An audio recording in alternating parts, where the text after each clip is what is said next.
A deal for Alexander Isak over the line, not getting a deal for Mark Gay over the line, and Harvey Elliott leaving the club. Yeah. So a lot of things happened on the last day, which is not always the situation, because last season we hardly did anything during the whole window. But yeah, the thing that pleases me most is, of course, is us getting the deal from Alex over the line. Richard, ownership, everyone involved worked so hard to get that deal done, and it's very good for the club, for our fans, for the players, for me, that all the work they've put in resulted in Alex signing for us. How close were you to getting the deal for Mark Gay over the line, and therefore what chance is there that you will go back in for him? What chance do you feel there is that he will become a Liverpool player in the next 12 months? I think it would be a bit ridiculous if I'm going to deny that we were close to signing him. That is so out in the open that would be ridiculous. These things happen in football. It happened to our players maybe in the past as well, that they thought they were so close on signing somewhere else, and then in the last moment things changed. And this can happen, and for me, we would have liked to sign him, of course, because we were in for him, and he was, like I've said many times, if we can feel we can strengthen the team with a chance in the market, we never hesitate to do so, and that's what we try to do. But we played 1 or 2 days before, we played Arsenal, where Ibu and Virgil played an outstanding game, and Joe came in 20 minutes before the end, Joe Gomez, and did outstanding as well. With us signing Giovanni Leone, who had his first international call-up, and Ryan and Watto that can play there. So it's not like all of a sudden we don't have options in that position anymore. It's a pity, but not only for us, but also for the player, I think. But he's in a good place, playing at Palace, where he won the Charity Shield and the FA Cup with a very good manager as well. So let's see what the future brings for him and for us. Just to push it out, would you be thinking January or next summer?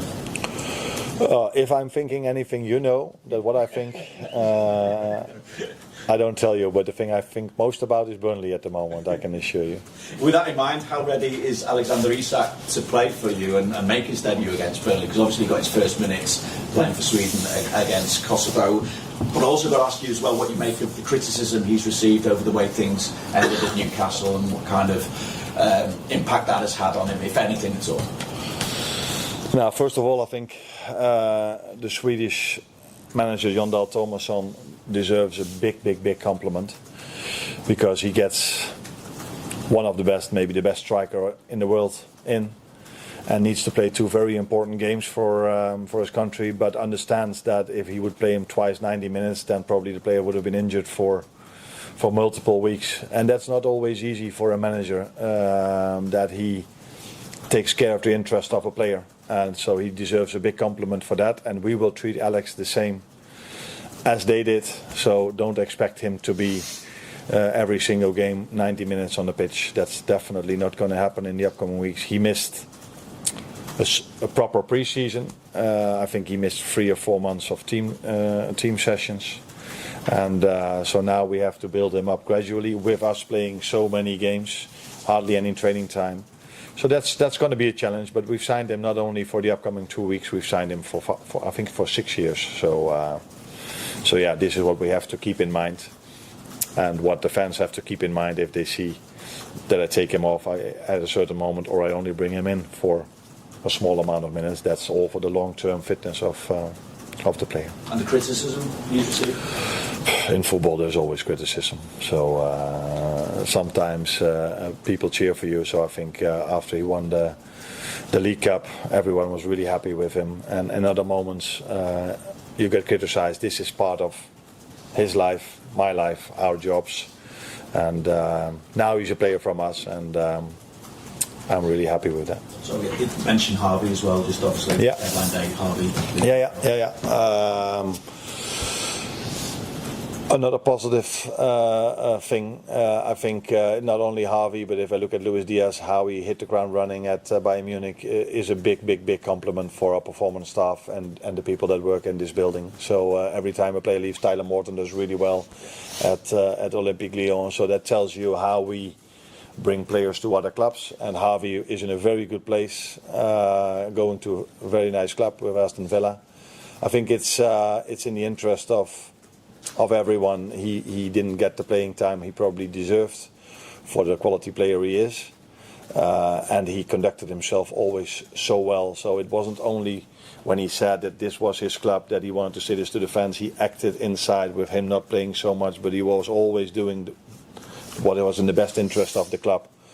So he deserves a big compliment for that. I know everybody always talks about Mo and Virgil and the others if we win the league, but players like him were definitely also the reason why we could win it, because he always was positive, and if he had to play 5 or 10 minutes, he helped the team.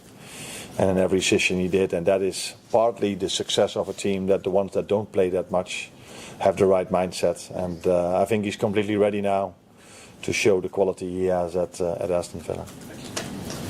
Arne, when you look at what Isak brings to the club, aligned with Mo and Ekitike and Wirtz and Gakpo, do you feel now you've got a core and variety in your squad to change games should you need to?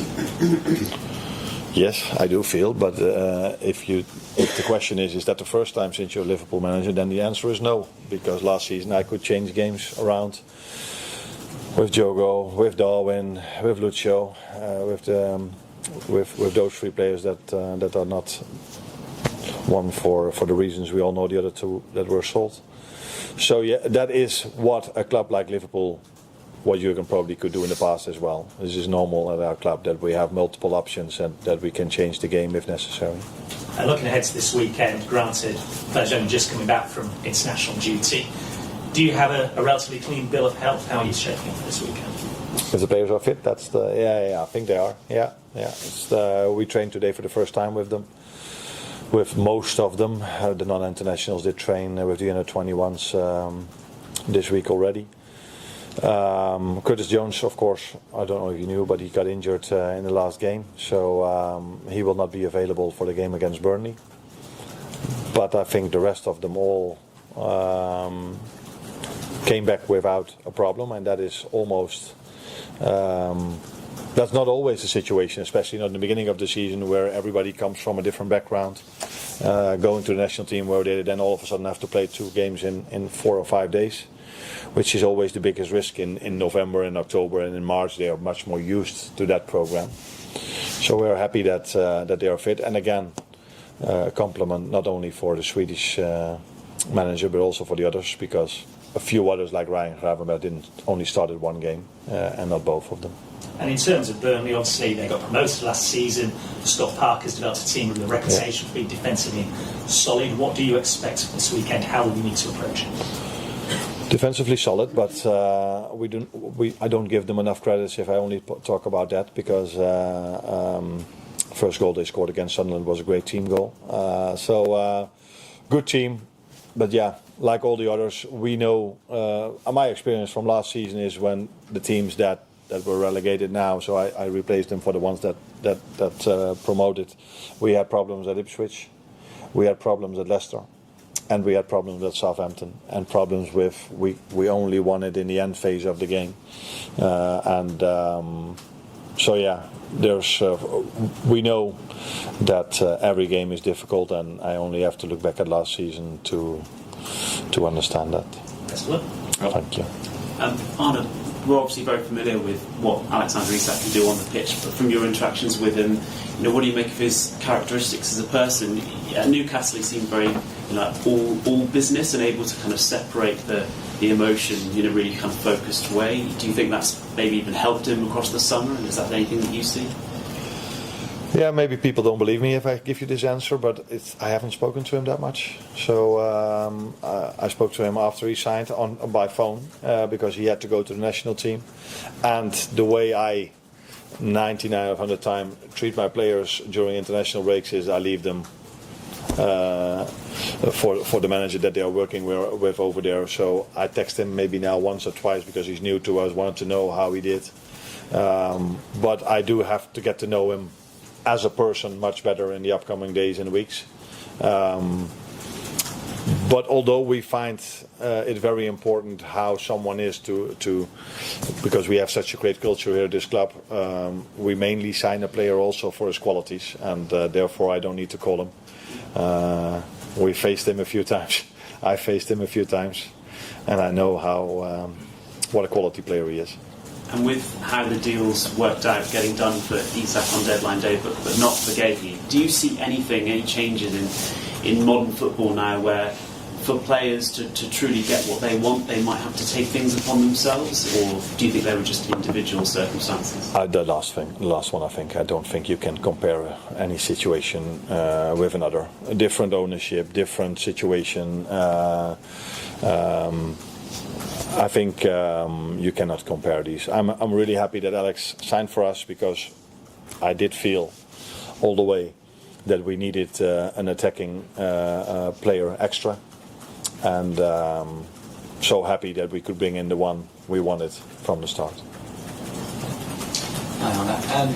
Your first defeat last season came straight after the first international break against Nottingham Forest. I just wonder if there was anything from the circumstances last season that have helped you prepare for the first game after the international break this time round?